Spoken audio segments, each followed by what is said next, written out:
Ok, on va continuer. On finit d'abord la lettre F. L'autre mot ici, c'est afo.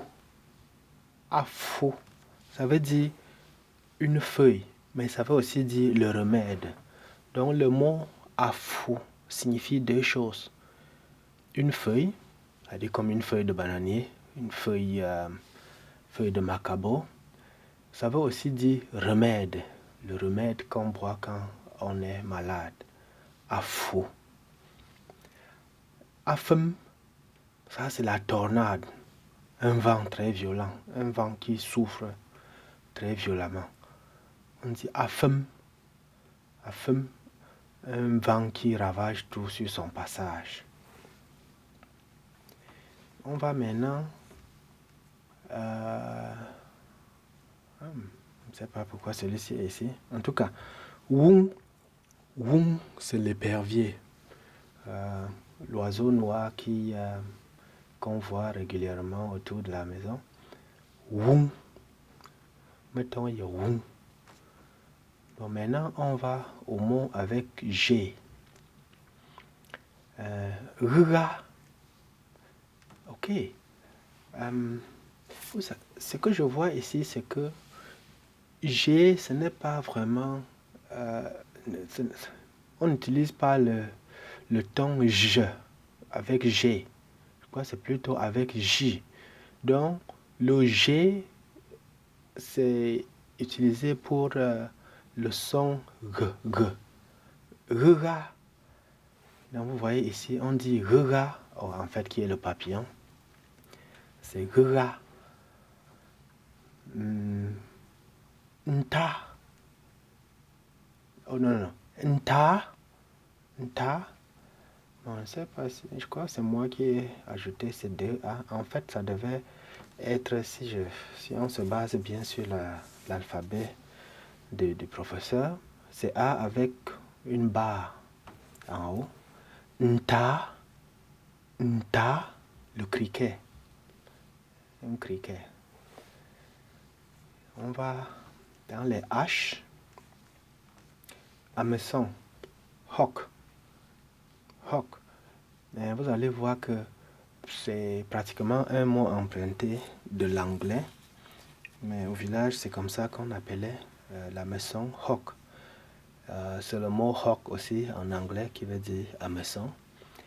Donc c'est un mot emprunté. On ne va pas trop s'attarder dessus. On va à atou. Atou, la tête. La tête. Atoigning, la tête de quelqu'un. Atoigning.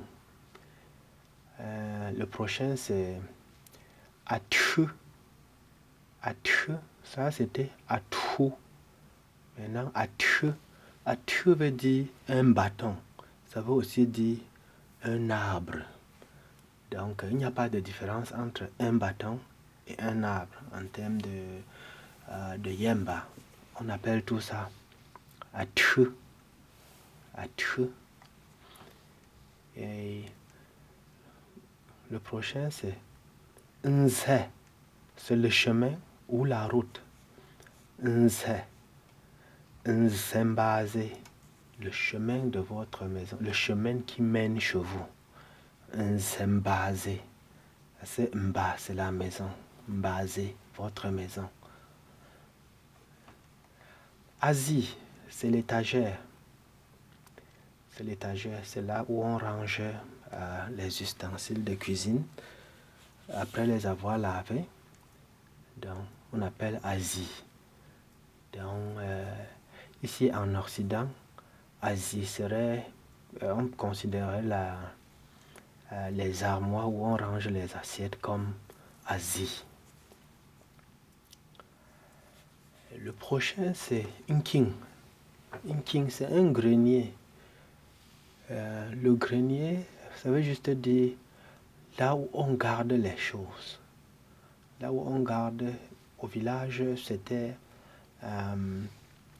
une grande boîte en bambou. Je ne sais pas si boîte c'est le mot qu'il faut.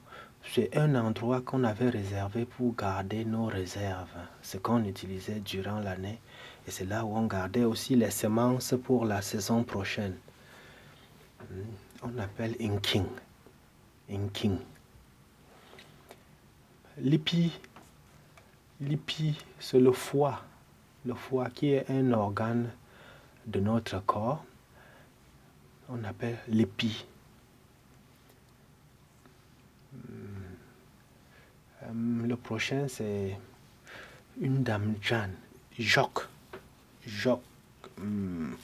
La damjan dans laquelle on mettait de l'eau, c'était généralement une damjan dans laquelle on mettait du vin, dans 5 litres, 10 litres, je crois qu'il y avait aussi 20 litres.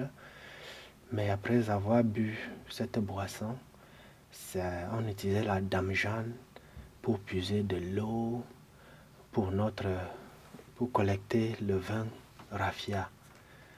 On appelle joc.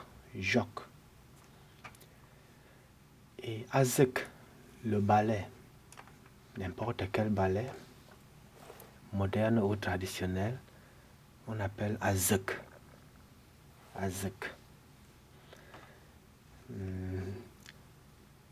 On était déjà dans la lettre J là.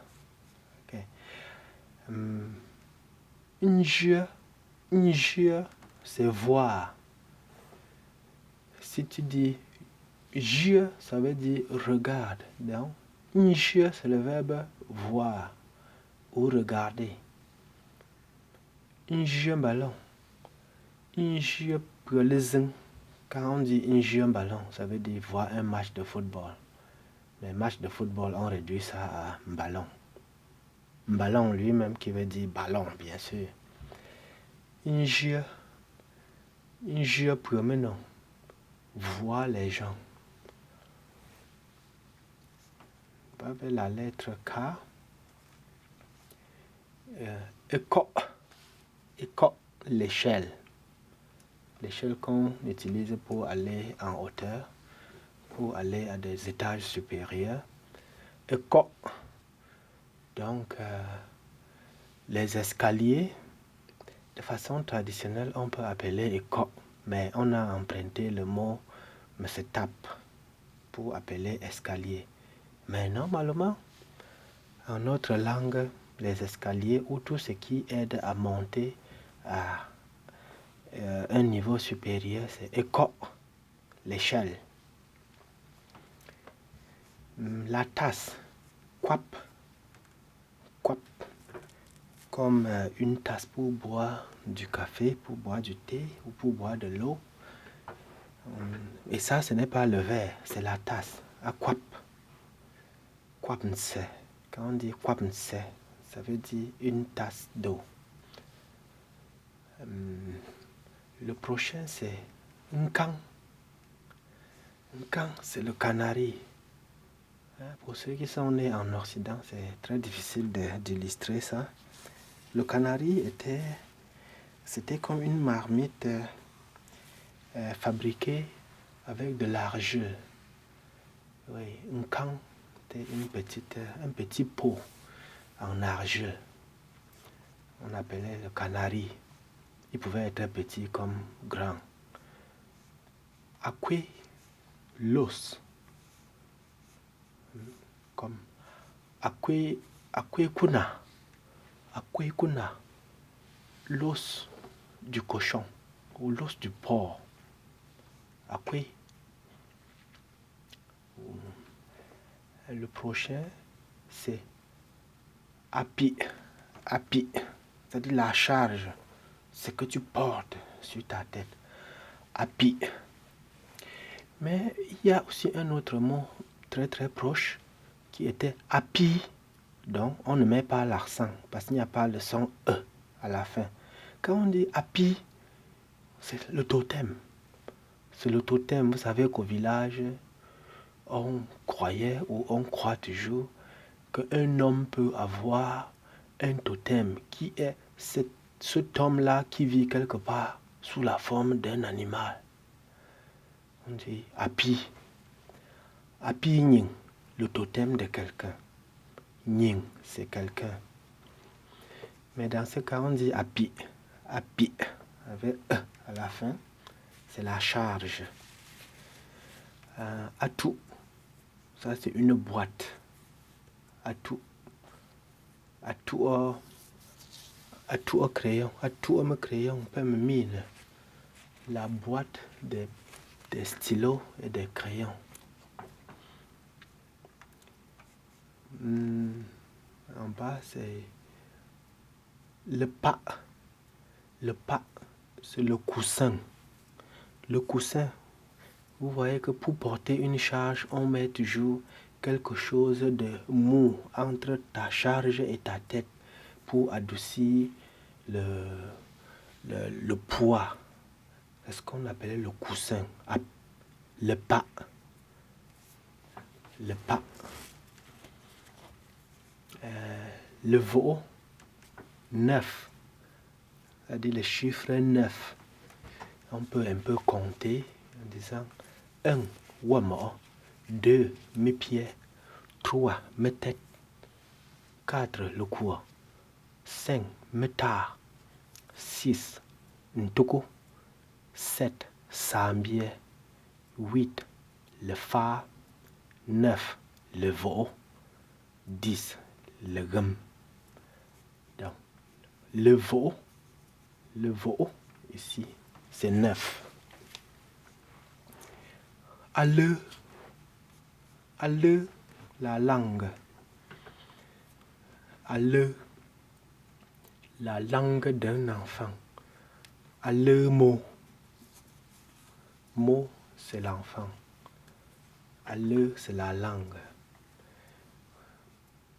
Le prochain, c'est le loup. Le loup. Et parfois, on utilise le mot aspum. Aspum qui est déjà un peu un mot prêté de l'anglais. Mais le vrai mot yemba, qui vient de la nuit des temps, c'est le loup, qui veut dire la cuillère. Le loup. Allang, la chaussure. Allang, la chaussure. Vous voyez bien une chaussure. Mais si on veut dire les chaussures, on dit melang. Donc le A ci est en fait comme un article. Quand on dit melang, me, c'est les. Vous allez voir tout le temps me sera toujours les. Donc allang, c'est la chaussure. Melang, c'est les chaussures. Mot, enfant. Atitsengemo. Comment on peut traduire ça? Atitsengemo. Ça veut dire enfant qui ne réfléchit pas encore bien. Atitseng. Atitseng, c'est comme les bêtises. Donc atitsengemo, l'enfant qui fait encore les bêtises. Le prochain, c'est mouk, le feu. Mouk, le feu. Ça veut... Mais le mouk ici, ça veut aussi dire la lumière. La lumière de la maison, pas la lumière du soleil. Donc, un mouk, c'est la lumière, c'est aussi le feu. Mbap, la viande. Mbap kuna, la viande de porc. Mbap ngap, la viande de poulet. Mbap fond, la viande de bœuf.